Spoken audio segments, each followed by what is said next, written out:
Welcome to Week in Minutes. Have a nice day. Today is Sunday, 1st of June 2025.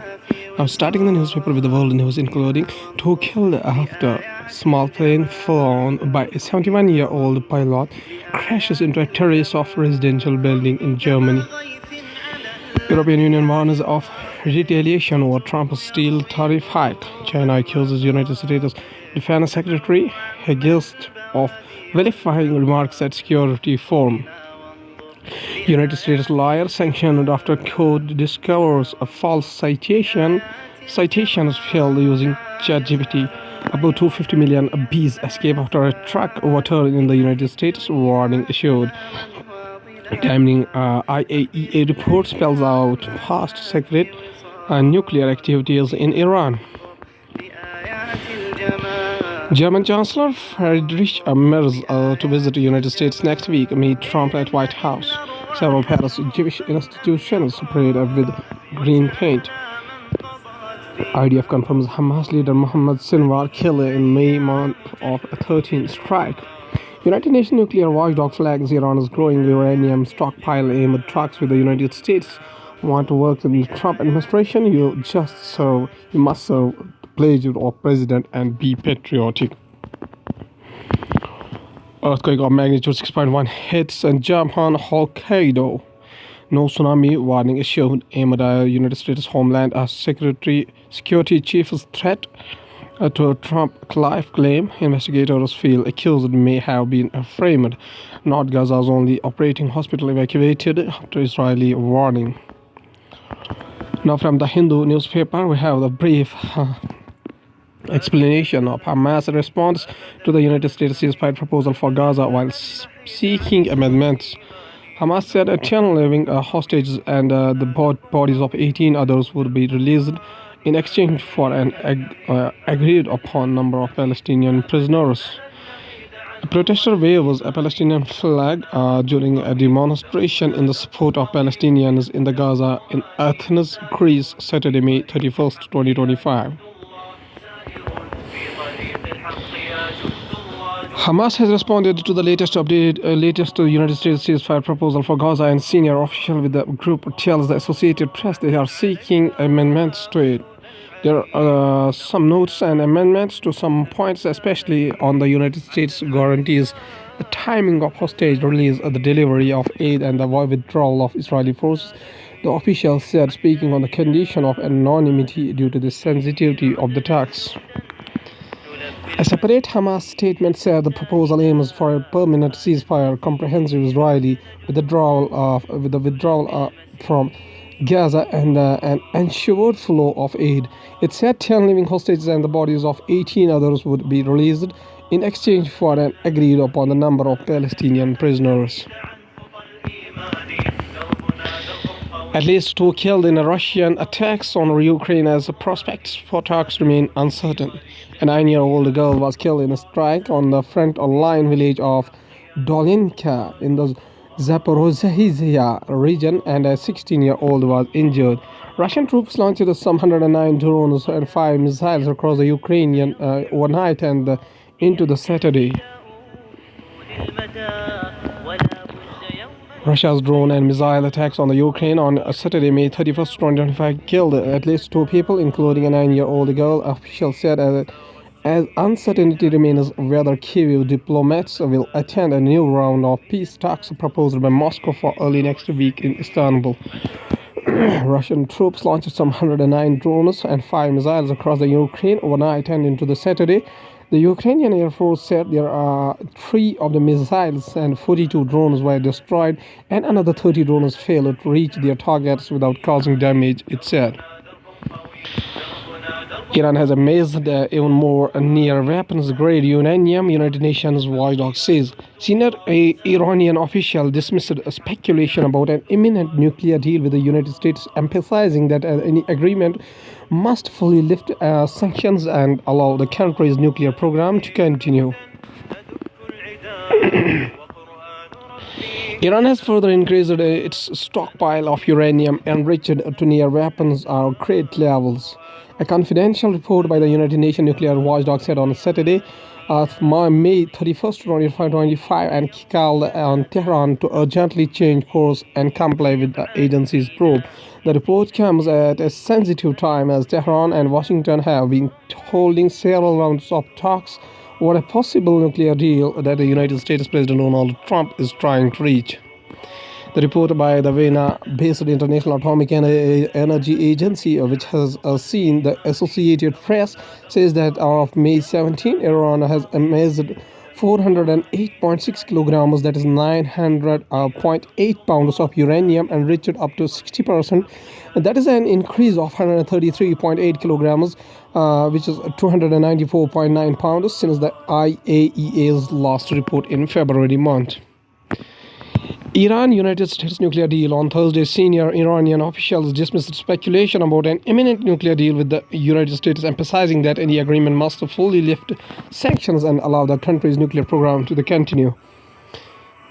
The comments came a day after Mr. Trump said he has told Israeli Prime Minister Mr. Benjamin Netanyahu to hold off on striking Iran to give the United States administration more time to push for a new nuclear deal with Tehran. Mr. Trump said on Friday that he still thinks a deal could be completed in the not-too-distant future. They don't want to be blown up. They would rather make a deal, Mr. Trump said of Iran. He said that would be a great thing, that we could have a deal without bombs being dropped all over the Middle East. Mr. Trump said he's warned Israeli Prime Minister Benjamin Netanyahu from carrying out preemptive strikes on Iran's nuclear program while the talks are playing out. Death toll from reached 151 in north-central Nigeria. Towns submerged in floods, thousands displaced. The deadly flooding in Nigeria's Mokwa leaves 151 dead, 3,000 displaced, and 500 households affected, prompting a national emergency response.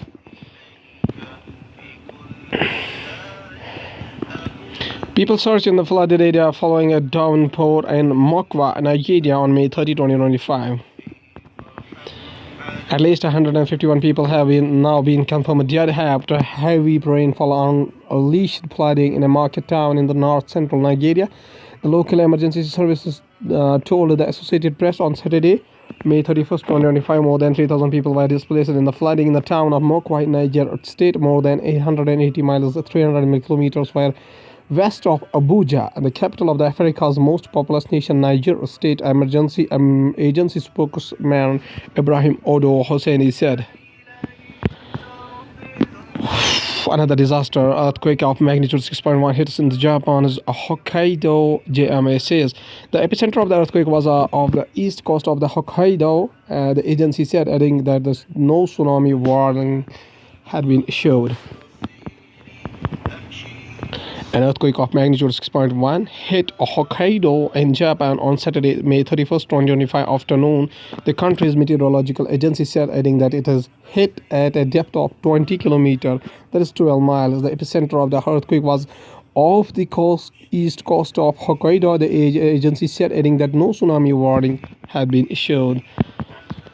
Bridge collapse causes train to derail in Russia. At least 7 people killed. Russia's Federal Road Transportation Agency, Rosavtodor, said the destroyed bridge passed above the railway track where the train was traveling. A passenger train derailed in western Russia late Saturday, May 31st, 2025, after a bridge collapsed because of what local officials described as illegal interference, killing at least 7 people and injured 30. The bridge in Russia, Bryansk region, which borders Ukraine, was damaged as a result of the illegal interference in transport operations. Moscow Railways said in a statement without elaborating. Russia's Federal Road Transportation Agency, Rosavtodor, said the destroyed bridge passed above the railway track where the train was traveling. Photos posted by the government agencies from this scene appear to show a passenger cars from the train ripped apart and lying amid fallen a concrete from the collapsed bridge. Other footage on social media appeared to be taken from inside other vehicles that narrowly avoided driving onto the bridge before it collapsed. Bryansk Regional Government Alexander Bogmos said emergency services and the government officials were working at the scene. He said 7 people died and 2 children were among the 30 injured. Gaza Humanitarian Foundation aid as a weapon. United Nations officials say the newly created agency backed by the United States, and the Israel is an aid washing initiative meant to the starvation of Palestinians. Palestinians carry boxes and bags containing food and humanitarian aid packages delivered by the Gaza Humanitarian Foundation, a United States-backed organization approved by Israel in Khan Yunis, southern Gaza Strip on Thursday, May 29, 2025. Aid finally started flowing into the Gaza last week, ending a 3-month blockade by Israel. In charge of aid operations was the newly created Gaza Humanitarian Foundation, GHF, a civil-based entity backed by the United States and Israel. The GHF has started distributing aid in Gaza via 4 centralized distribution centers and said it will open more hubs within a month. Aid will be delivered to the centers via armored tanks operated by private subcontractors who will also safeguard its operations. The BBC had noted the presence of Israeli soldiers near the distribution centers. All-party delegation arrivals in the United Kingdom to convey India's policy of zero tolerance towards the terrorism during their 3-day visit to the United Kingdom. The delegation will be engaging with the House of Commons Speakers Lindsay Hoyle, United Kingdom Foreign Office Minister for Indo-Pacific, Catherine West, parliamentarians, think tanks and Indian diaspora representatives. All-party delegation led by the BJP MP Ravi Shankar Prasad meet chairman of the Foreign Policy Committee of Danish Parliament Christian Fillers Beck and member Trino Petro to march on Operation Sindoor global outrage in Copenhagen on Friday. All-party delegation led by the BJP MP Ravi Shankar Prasad has reached London to reiterate India's zero-tolerance stance on terrorism. The multi-party delegation comprising MPs Dagaboti Purandeshwari, Priyanka Chaturvedi, Ghulam Khatana, Amar Singh, Samik Bhattacharya, M. Thembaruduri, and Foreign Union Minister of the State M.G. Akbar and Ambassador Pankaj Saran is scheduled to meet with the community groups, think tanks, parliamentarians, and diaspora leaders. Tensions between the India and Pakistan escalated after the Pahalgam terror attack, with the India carrying out precision strikes on terror infrastructure in Pakistan and Pakistan-occupied Kashmir in the early hours of the May 7. Pakistan attempted to attack Indian military bases on the May 8, 9, and 10. The Indian side responded strongly to the Pakistani actions. The on-ground hostilities ended with an understanding of stopping the military actions following talks between the Director General of Military Operations on the both sides on the May 10. So India engaged the United States in the plans to grey-list Pakistan at FATF session. Foreign Secretary Mishri concluded 3-day visit, discusses trade and defense deal with his counterparts, Foreign Secretary Vikram Misri, in Washington, D.C. on May 30, 2025.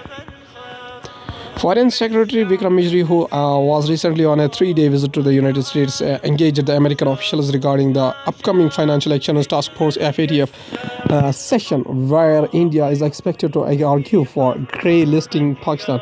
According to the Ministry of External Affairs, Mr. Misri, during his visit from May 27 to 29, met a number of officials, including United States Deputy Secretary of State Christopher Landau, and both sides focused on the technology, trade, and talent as the pillars of the India-United States relationship. Now from national news of Hindustan Times newspaper, MOD, Ministry of Defense, slashes timeline to procure weapons. Defense Secretary Rajesh Singh said that move will save about 69 weeks, and the Defense Acquisition Procedure 2020, the document that spells out the procurement process, is being revisited to reflect the current realities. The government is taking steps to shorten the weapon procurement cycle to accelerate the modernization of the armed force. Defense Secretary Rajesh Kumar Singh said, adding that the timelines have already been cut by more than a year. At United Nations meet, India counters Pakistan over references to the Indus Treaty. All gates of Salal Dam on Chenab River were closed following a suspension of the Indus Water Treaty in the month of May. New Delhi, India sharply criticized Pakistan on Saturday for attempting to inject unwarranted references into the International Glacier Conference in the Tajikistan, marking the first time the two nations have publicly clashed over the Indus Water Treaty at an international forum over the issue. The confrontation unfolded at the high-level international conference on the glacier's preservation, where the Minister of the State Environment Kriti Vardhan Singh accused Pakistan of misusing the scientific platform to raise issues beyond its scope. India strongly objects and condemns Pakistan's attempt to use the International Glacier Conference to bring in unwarranted references to issues which do not fall within the purview of the forum, Singh said during his address at the plenary session. The diplomatic spat comes after India decided on April 23 to keep the 1960 Indus Water Treaty in abeyance following a terrorist attack in Kashmir's Pahalgam. Singh argued that the fundamental charges since the treaty execution, including the technological advancements, demographic shifts, climate change, and persistent cross-border terrorism, necessitate reassessment of obligations. Floods battered northeastern states. Death toll crosses 22,000 affected. Latest update: a woman traveled by the cycle rickshaw through a waterlogged street in the Guwahati, Assam on May 31st, 2025 after a heavy monsoon rains triggered the floods and landslides. Over 22 people have died and thousands have been affected as torrential rains triggered several floods, landslides, and flash floods across several northeastern states, causing widespread destruction over the past 3 days. The worst hit states include Mizoram, Assam, Manipur, Tripura, and Arunachal Pradesh, where the roads have been washed away, homes flooded, and many rendered homeless. Several people are feared trapped as rescue operations continue amid ongoing rainfall. The Meteorological Department (IMD) has issued alerts for heavy to very heavy rains in the parts of the northeast, warning for further downpours in the coming days. Sikkim, 1,500 tourists stranded amid heavy rains, landslides, search for 8 missing people halted as Teesta falls. Rescue work underway after a vehicle carrying tourists plunged into a Teesta river in Mangan district, Sikkim.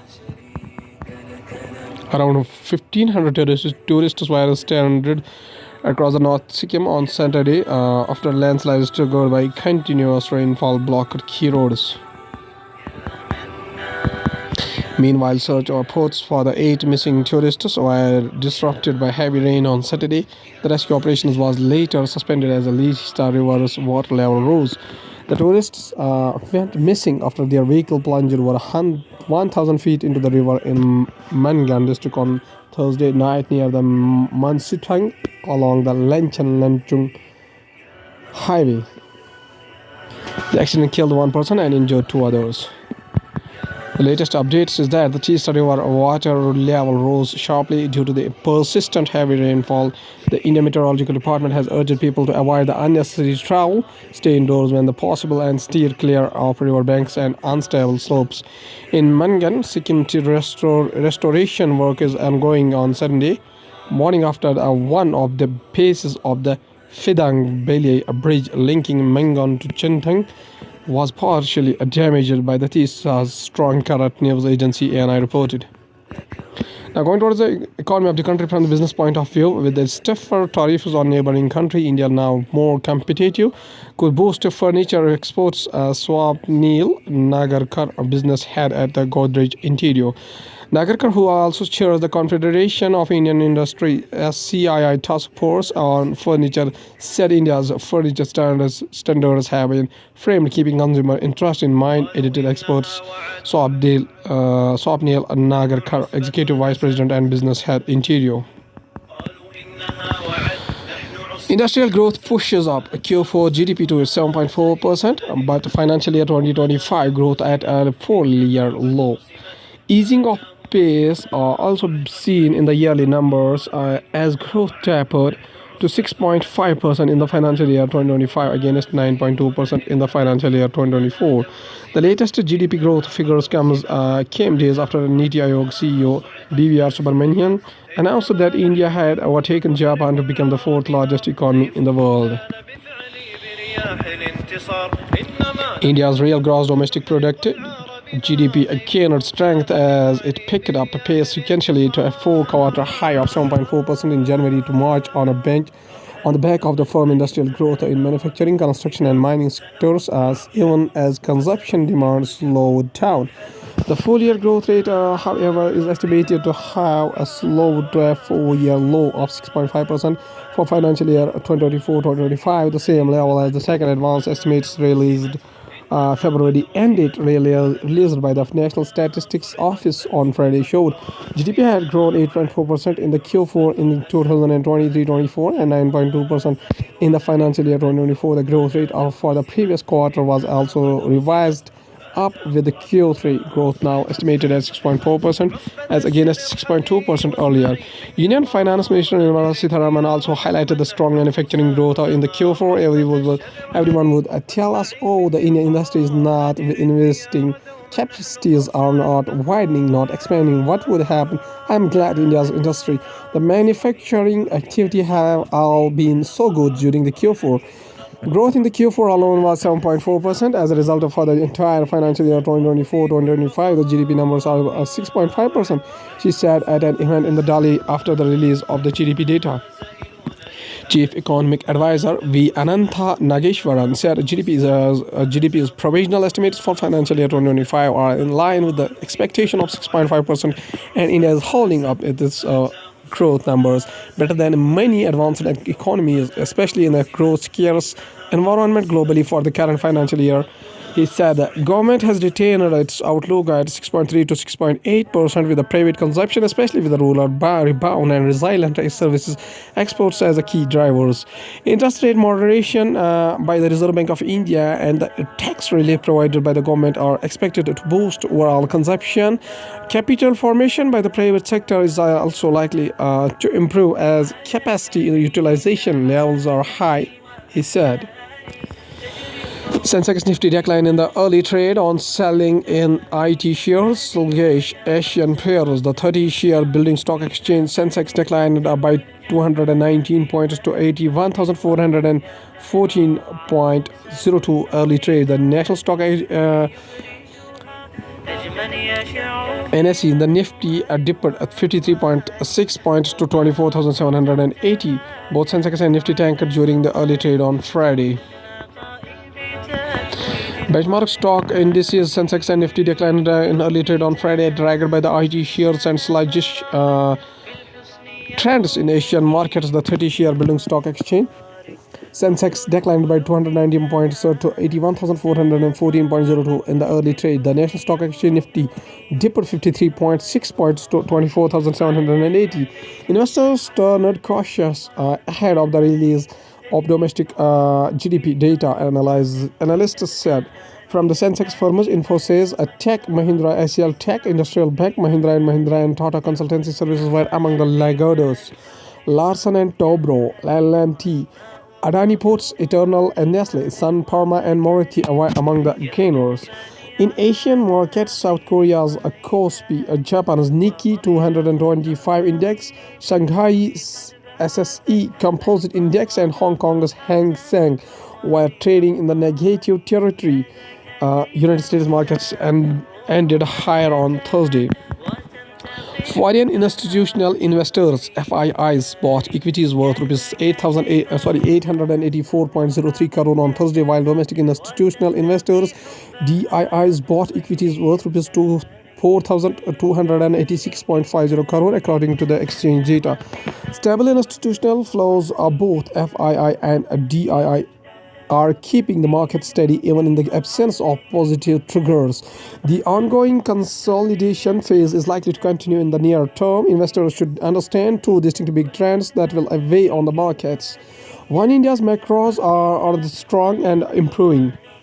Two, this positive trend in macros is not getting reflected in corporate earnings. This is a fundamental reason for the range-bound movement of the market. V.K. Vijay Kumar, Chief Investment Strategist, Geochit Investments Limited, said global oil benchmarks Brent crude declined 0.48% to the 63.84 a barrel United States dollar. The building stock exchange Sensex climbed 320.7 0 points or 0.39% to settle at 81,633.02 on the Thursday. The 50-share Nifty went up by 81.15 points or 0.33% to 24,833.60. As discounts subdued, prices make Moscow's crude sanction-proof. India's Russian oil imports touch a 10-month high in the month of May. India's oil imports from its second largest source of crude, Iraq, stand at 1.18 million barrels per day so far in the month of May, accounting for 23% of India's total oil imports during the month. India's Russian imports so far this month have risen 1.6% over the April to 1.97 million barrels per day. Per provisional vessel tracking data from the commodity market analytics firm Kepler. India's Russian oil imports so far this month have risen 1.6% over the April to 1.97 million barrels per day per provisional vessel tracking data from the commodity markets analytics firm Kepler. The share of the Russian crude in India's oil import basket in the nearly 39% in the month of May at 5.11 million barrel per day. India's overall oil imports for the month have been higher by 5.2% sequentially.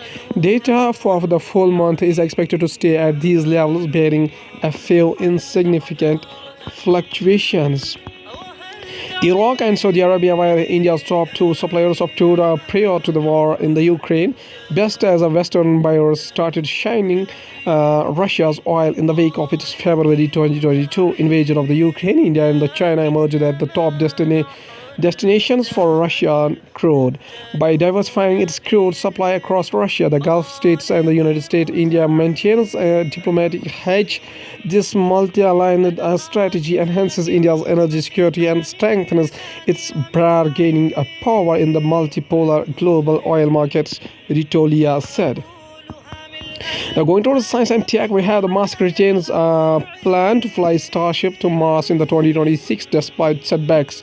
The SpaceX founder has acknowledged his latest timeline for reaching Mars hinged on whether Starship could achieve several challenging technical feats during his development. 2 days after the latest in a string of test flight setbacks for his big new Mars spacecraft Starship, Elon Musk said on May 29 he foresees the futuristic vehicle making its first uncrewed voyage to the red planet at the end of the next year.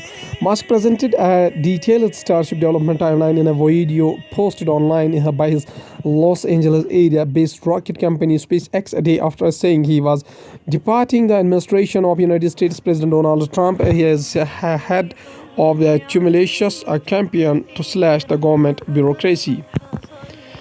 The billionaire entrepreneur had said earlier that he was planning to scale back his role in the government to focus greater attention on his various businesses, including the SpaceX and electric car and battery maker Tesla. Musk acknowledged that his latest timeline for reaching the Mars hinged on whether Starship can accomplish a number of challenging technical features during its flight test and development, particularly a post-launch refueling maneuver in the Earth's orbit.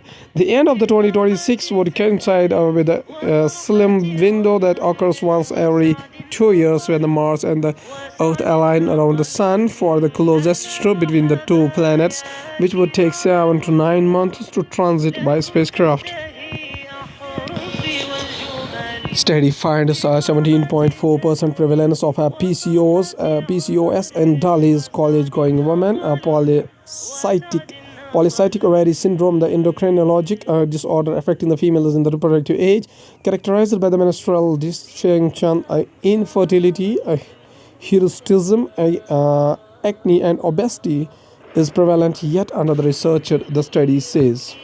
A study of 1,164 college-going women in the age group of 18 to 25 years in Delhi shows 17.4% prevalence of polycystic ovary syndrome (PCOS), the second highest in the country.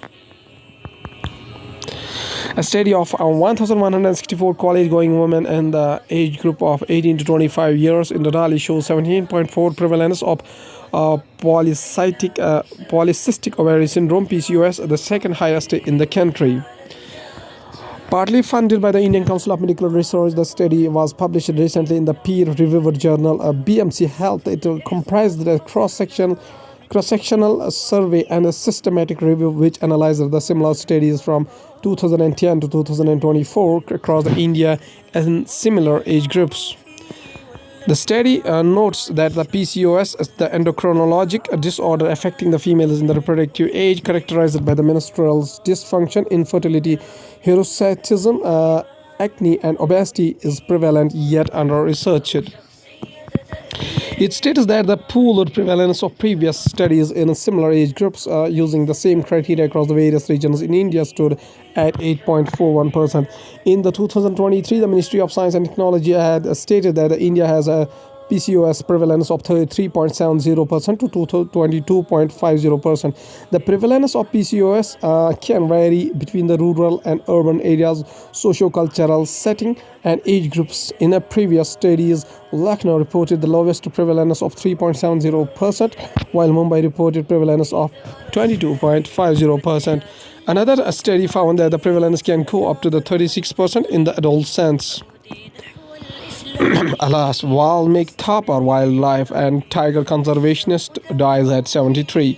Valmik Thapar was a part of the more than 150 government panels and task forces, including the National Board for Wildlife, which is led by the Prime Minister. Valmik Thapar. File picture of the conservationist and an author of Valmik Thapar. Noted wildlife and tiger conservationist Valmik Thapar, 73, died in Delhi on Saturday, May 31st, 2025. He was ailing from cancer. Thapar was well known for his evocative photographs and a scholarly array of nearly 50 books on the tiger, particularly those in the Ranthambore, Rajasthan, for nearly 4 decades. He served on several government committees, was a member of the National Board for Wildlife and a Supreme Court Empowered Committee on Wildlife. Thapar was one of the founders of the Ranthambore Foundation, a non-governmental organization that worked in almost 100 villages around the Ranthambore Tiger Reserve. He was at various points critical of execution of the Project Tiger instituted by the Centre in 1972. To restore India's dwindling tiger population by demarcating forest reserves and establishing tiger corridors. Thapar was no armchair conservationist. He spent as much time as possible in the field, be it in the searing heat or an icy cold winter morning, rain or shine. He would be ideating with the community elders and officers managing India's tiger reserves and national parks to find the solutions to complex sensitive issues. Of course, he enjoyed his time in the jungle with his camera and binoculars, not just in the Indian wilderness, but also in the Africa. But what gave him the most pleasure was spending time with the tigers in the Ranthambore, a note from his family said. His impassioned advocacy of the cause of the tiger often put him at odds with the proponents of the Forest Rights Act, a significant piece of legislation brought up by the United Progressive Alliance UPA government, which recognizes the historic rights of tribals and traditional forest dwellers in their native forests. The simmering tension around displacing forest dwellers from their land to expand tiger reserves has never gone away. Thapar has been also vocal in eschewing the dogmatic view that all tourism is bad tourism, and is a leading proponent of innovative tourism that can benefit both parks and people. This he firmly believes is only possible by knitting together a cross-sectoral group of like-minded people, including the scientists, activists, village leaders, forest officials, bureaucrats, politicians, and a free press. A statement from Sanctuary Asia, a wildlife magazine that conferred a Lifetime Achievement Award on him in 2017, said. File picture of Thapar interacting with the audience at the Hindu Lit for Life. Valmiki did not mince his words nor shy away from giving his suggestions and opinions without fear or favor. He spoke with the same amount of passion about the wildlife and conservation to a prime minister or a chief minister as he did to a forest god in a far-flung air choki, treating them with equal respect to the family's notes said. Can M Health and Artificial Intelligence amp up tobacco accession?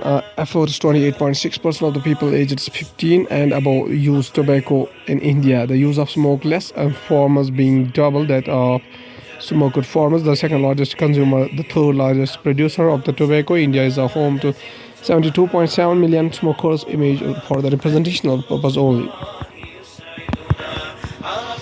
If you compare that GATS 1 Global Adult Tobacco Survey with the GATS 2, all parameters related to tobacco cessation show a downward trend, while the sustained efforts by the government through the implementation of the national programs such as NDPC, COTPA, and NOPHP, the ratification of strategic frameworks such as WHO, Empower, or FCTC, or multilateral collaboration with the Global Health Organization, NGOs, and other stakeholders, the efforts fall short in responding to the tobacco scourge prevalent in the country. 28.6% of the people aged 15 and above use tobacco in India. The use of smokeless formers being double that of the smoked formers. This can be attributed to the social acceptability of smokeless tobacco, SLT, especially among the women. In all the times, tobacco continues to hold the cultural value in local traditions, while it is offered to guests and gods with the equal reverence. The second largest consumer and the third largest producer of tobacco, India is a home to 72.7 million smokers. It is responsible for 13.5 lakh deaths, 1.5 lakh cancers, 4.2 million heart disease, and 3.7 million lung disease every year. With a 20% share of the global burden load, India is touted as the oral cancer capital of the world. Now, at last, the famous personality throughout the world was Jalaluddin Muhammad Rumi, simply Rumi, born on 30th of September 1207 up to 17 December 1273, was a 13th century poet of Hanafi fiqh, jurist, Maturidi theologian, and Sufi mystic born during the Khwarezmian Empire. Mutakallim. Rumi's works were written mostly in the Persian, but occasionally he also used Turkish, Arabic, and Greek in his verse. His Masnavi, composed in Konya, is considered one of the greatest poems of the Persian language. Rumi's influence has transcended the national borders and ethnic divisions. Iranians, Afghans, Tajiks, Turks, Kurds, Greeks, Central Asian Muslims, as well as the Muslims of the Indian subcontinent have greatly appreciated his spiritual legacy for the past 7 centuries. His poetry influenced not only the Persian literature but also the literature traditions of the Ottoman, Turkish, Chagatai, Pashto, Kurdish, Urdu, and Bengali languages as well.